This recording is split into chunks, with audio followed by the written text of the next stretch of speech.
Good day everyone, this is Junaid Khan, a regulated Canadian immigration consultant. Also, I am representing clients to the Immigration Refugee Board of Canada. Video में बताया जा रहा था कि IRCC ने माफ़ी मांग ली है उन लोगों से जिनके उन्होंने वीज़ाज रिफ्यूज़ किए हैं 2023 में, 2024 में. IRCC is very ashamed of this and they are asking for forgiveness. माफ़ी मांग ली गई है और अब ये जो लोग हैं जिनके 2023-24 में, 2023-2024 में वीज़ा रिफ्यूज़ हुए हैं, ये जुडिशल रिव्यू में जाएं, ये फेडरल कोर्ट के पास जाएं और इनके वीज़ा 100% अप्रूव होंगे और कम टू अस एंड मैं आपका जुडिशल रिव्यू करवाता हूँ और आपके सारे वीज़ास को हम अप्रूव करवा देंगे. अच्छा, let me tell you exactly what happened in last few days और जिसकी बेस पे मुझे ऐसा लगता है कि इस वीडियो को बनाया गया. तो IRCC is a federal department, ठीक है, और अंडर फेडरल गवर्नमेंट के आता है और देखें they do their work very sincerely. They found some people who were actually checking or doing something which they're not supposed to be doing with the applications. ठीक है, this is what I read. इसमें मजीद information भी हो सकती है but I'm not going that way. तो IRCC ने कुछ ऐसे लोगों को देखा जो कि अनड्यू वर्क कर रहे थे, जो कि एप्लीकेशंस के साथ, इमिग्रेशन एप्लीकेशन के साथ. वो कौन सी एप्लीकेशंस थी, नो आइडिया. वो कौन से लोग थे, no idea. But they have caught few people. कुछ लोगों को ऐसा पकड़ा गया IRCC में जो वो काम कर रहे थे जो उनको नहीं करना चाहिए था. वो क्या काम थे वो भी मेंशन नहीं है. बट एनीवेज ये इंफॉर्मेशन IRCC ने पब्लिकली अनाउंस की, ठीक है, and they have announced it because ताकि जो भी लोग इस तरह की सिचुएशन में इन्वॉल्व हैं या होना चाहते हैं या ख्वाहिश रखते हैं जो IRCC में काम कर रहे हैं वो थोड़ा अलर्ट हो जाए कि IRCC is very much on their game. अच्छा, अब इस इंफॉर्मेशन को यूज किया गया या मिसलीड किया गया वीडियो बना के इन अ वे कि माफी मांगी गई है IRCC की तरफ से. They are very ashamed of what they have done, और जितने भी वीजाज उन्होंने रिफ्यूज किए वो रिफ्यूज नहीं होने चाहिए थे 2023 में और 2024 में, और अब चूंकि वो रिफ्यूज हो चुके हैं तो रीअप्लाई की बात नहीं कर रहे. तो जो रिफ्यूज हो चुके हैं अब वो जुडिशियल रिव्यू हम उनका अप्लाई करेंगे और जुडिशियल रिव्यू में हम फेडरल कोर्ट से हम इनकी जो है वो एप्लीकेशंस पे अप्रूवल ला के देंगे. Okay, so this is the video, ठीक है. अब you have to understand two things.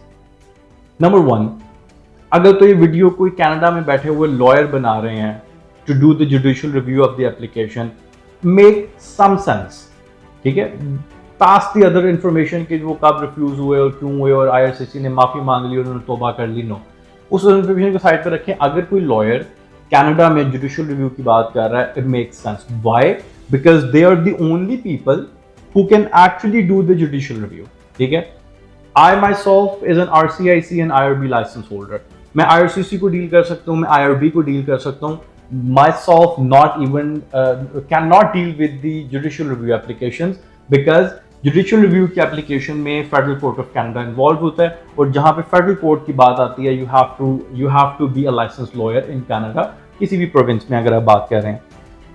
अब अगर ये information और अगर ये video judicial review की बन रही है outside Canada, the person who is not even in Canada now lawyer हैं, ना कोई ऐसी डिग्री रखते हैं जिससे वो इमिग्रेशन की इंफॉर्मेशन को फॉरवर्ड कर सकें, and we are talking about कि हम आपको जुडिशियल रिव्यू करवा सकते हैं.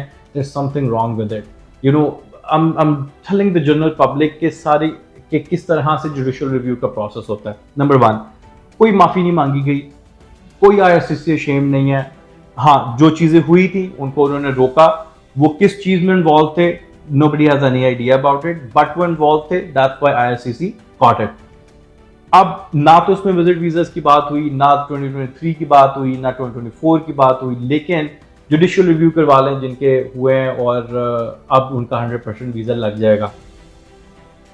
लेट्स टॉक अबाउट कि अगर किसी का वीजा रिफ्यूज भी हो गया, पहले तो इस बात को क्लियर कर लें कि जुडिशियल रिव्यू के लिए, ठीक है, there is a certain time period जिसके अंदर आप जुडिशियल रिव्यू अप्लाई कर सकते हैं अपनी एप्लीकेशन का. Number two, if I tell someone to do the judicial review, I want to make sure कि जो एप्लीकेशन रिफ्यूज हुई है वो IRCC को रिफ्यूज नहीं करनी चाहिए थी. वो इतनी स्ट्रांग हो, उसकी ग्राउंड इतनी स्ट्रांग हो कि मुझे ऐसा लगे कि IRCC ने गलत किया है. For example, study permit apply किया, मल्टीपल मैंने जुडिशियल रिव्यू करवाए हैं लॉयर से, बस स्टडी परमिट अप्लाई किया, study permit SDS study permit था, स्टूडेंट डायरेक्ट स्ट्रीम, जब वो एलिजिबल था। स्टूडेंट ने GIC पे की 21,000 अप्रॉक्सीमेटली, एक साल की फीस पे की यूनिवर्सिटी को। उसके बाद उन्होंने अपनी बैंक स्टेटमेंट्स लगाई और अपने जो फैमिली के जो प्रॉपर्टी वैल्यूएशन थी हंड्रेड्स ऑफ थाउजेंड्स की, वो ऐड कर ली। अब इसके बाद अगर IRCC एप्लीकेशन रिफ्यूज करता है कि you do not have sufficient funds to take care of your travel plan in Canada, या अपनी स्टडी को टेक केयर करने के लिए, now this is the point I would tell my client to go for a judicial review, because financially हम सारा कुछ IRCC की रिक्वायरमेंट्स के मुताबिक और उससे बढ़ के दिखा चुके हैं। व्हेन ये काम आपने कर लिया है, now I don't agree with the point from the IRCC कि फाइनेंशियल का पॉइंट आ गया इन सारी पेमेंट्स को करने के बाद, go for the judicial review, you will have a successful application in a JR, ठीक है। लेकिन वो एप्लीकेशन जो 2023 में रिफ्यूज हुई हैं, विजिट वीजा की एप्लीकेशन, ये 24 में रिफ्यूज हुई हैं, तो 25 का मिड हो चुका है, उनका जुडिशियल रिव्यू होगा। आप you don't even know the applications कि वो एप्लीकेशन की ग्राउंड भी क्या थी, वो सही थी या नहीं थी, IRCC ने सही रिफ्यूज की या नहीं रिफ्यूज की। So you have to make sure before going to the judicial review कि आप IRCC से एग्री नहीं करते। अब देखिए, मैं इसलिए एग्री नहीं कर रहा था कुछ एप्लीकेशन से because I have done those application myself and I know कि every single box which should be check marked is check marked, सारे information is there, all the requirements are there, all the supporting documents are there। फिर भी अगर IRCC refuse कर रहा है financial की base पे, तो I would go for judicial review, और मैंने वो केसेस विन किए। अच्छा, अब ऐसी एप्लीकेशन जिनका आइडिया भी नहीं है, ठीक है, I don't really say someone to go to judicial review उस एप्लीकेशन पे जो ना मैंने अप्लाई की और ना ही मुझे आइडिया है, या ना ही क्लाइंट को पता है कि उसकी एप्लीकेशन में कौन से डॉक्यूमेंट्स लगे थे, राइट। जुडिशियल रिव्यू में 5-6 मंथ्स का टाइम लगता है, थाउजेंड्स ऑफ डॉलर्स आपके लगते हैं, ठीक है। एंड देन अगर आपको यही नहीं आइडिया कि आपकी प्रीवियस एप्लीकेशन क्या थी, या अगर आपको लगता है कि आपका रिफ्यूजल सही ग्राउंड्स पे आया है, you know, then you don't have to go for a federal court of Canada। अच्छा, अब सिचुएशन ये है कि अगर आपका विजिट वीजा रिफ्यूज होता है, लेट्स सपोज, बिकॉज मोस्टली लोग विजिट वीजा के हवाले से बात कर रहे होते हैं, अगर आपका विजिट वीजा रिफ्यूज हो रहा है, सेकंड पेज के आपके रिफ्यूजल लेटर के सेकंड पेज पे सेकंड या थर्ड पॉइंट है, इमिग्रेशन ऑफिसर या IRCC की तरफ से मेंशन होता है कि you are welcome to reapply if you change the circumstances which mentioned above। basically जो IRCC ने आपको refusal points दिए हैं, वो चाहे फाइनेंशियल का हो, चाहे वो टाइज का हो, चाहे वो पर्पस का हो, अगर आप उन circumstances को बेहतर कर लेते हैं, you are welcome to reapply। अब IRCC आपको ये ऑप्शन दे रहा है कि आप रीअप्लाई करें। रीअप्लाई करने में आपके $100 चार्जेस आते हैं, जो कि एप्लीकेशन फी है IRCC की। इवन बायोमेट्रिक के भी आपको पे नहीं करने पड़ते, because that's one for the 10 years। अच्छा, अब लेट्स सपोज अगर किसी का फाइनेंशियल का पॉइंट आया है विजिट वीजा के रिफ्यूजल में, और पहले फाइनेंशियल जो उन्होंने दिए थे IRCC को, इस दफा फाइनेंशियल उनसे बेहतर हैं, ठीक है, right an explanation, do the better financial and reapply, it take $100 and आजकल प्रोसेसिंग टाइम वैसे ही 15, 20, 30 डेज के अप्रॉक्सीमेट है, right. Instead of going for a judicial review for no reason, 6 to 7 months आपके इजीली लगते हैं जुडिशियल रिव्यू में, thousands of dollars आप फीसेस पे करते हैं, ठीक है, फॉर दैट एप्लीकेशन जो कि जेन्युइनली रिफ्यूज थी IRCC की तरफ से। So you have to be careful about this information. Judicial review की सारी इंफॉर्मेशन आप ऑनलाइन देख सकते हैं, इमिग्रेशन कनाडा की वेबसाइट पे दे सकते हैं, जस्टिस लॉ की वेबसाइट पे देख सकते हैं। There are so many articles on the judicial review. Instead कि आप एक वीडियो देख के आगे फॉरवर्ड करें, कंसल्टेशन बुक करवाएं, पे करें, अपना टाइम भी वेस्ट करें, मेरा भी वेस्ट करें, पैसे भी वेस्ट करें, it's better to do the due diligence. It's better कि आप 5 मिनट अपने लगा के, 10 मिनट लग जाएंगे, ठीक है, आप एक चीज़ को सर्च कर लें, ठीक है, नहीं समझ आ रही, लैंग्वेज बैरियर है, आप गूगल ट्रांसलेशन यूज़ करके उसको ट्रांसलेट कर लें, आप उसको एक दफ़ा पढ़ लें, उसके बाद अगर कोई चीज़ समझ नहीं आती तो आप मेरे से पूछ सकते हैं, किसी और लाइसेंस कंसल्टेंट से, पैरालीगल से, लॉयर से पूछ सकते हैं, they will guide you better.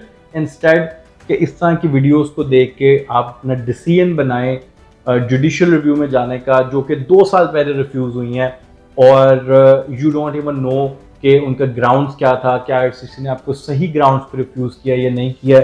और दूसरी चीज़, मतलब द यूज ऑफ वर्ड्स के IRCC इज अशेम्ड, माफ़ी मांगी गई है, और अब कभी ऐसा नहीं होगा, और जितने भी हमने वीज़ा रिफ्यूज़ किए हैं वो सारे अप्रूव हो जाएंगे। ऐसा कुछ भी नहीं है। These are just the manipulation of the words from a legitimate information and make it to the misleading information. So it's a social media word, you have to be careful. Again, you don't have to rely on any video, ठीक है। मेरी कोशिश, मैं अपनी जो videos बनाता हूँ, मेरी उसमें कोशिश होती है कि मैं जहाँ से भी इंफॉर्मेशन ले रहा हूँ वो सोर्स मेंशन करूँ, प्लस मैं अपनी वीडियोस में मोस्ट ऑफ द टाइम वो पिक्चर्स भी लगाता हूँ, या वो लिंक्स मेंशन करता हूँ IRCC की वेबसाइट से, जहाँ पे वो से मैं इंफॉर्मेशन दे रहा हूँ, ताकि while you are listening to me आप उसको रीड भी कर सकें, और वीडियो के बाद भी आप जाके उसको IRCC की वेबसाइट से रीड कर सकें। Just trying to do my best के the real information should be out there as compare to के स्ट्रॉन्ग पास आपका वीज़ा लगवा के देगा, या फिर IRCC ने माफ़ी मांग लिया और उसने तौबा कर लिया, दोबारा ऐसा कभी नहीं करेगा कि आपका वीज़ा उसने रिफ्यूज़ कर दिया। तो be very careful with the information. And बाकी IRCC की जो वेबसाइट है cic.gc.ca, this is going to be the main resource source for your all of the information regarding immigration, visit application, study permit, all of the immigration programs, and make sure कि आप हर चीज़ को वहाँ से verify करने के बाद अपना decision लें, ताकि it will be beneficial for you. Thank you very much.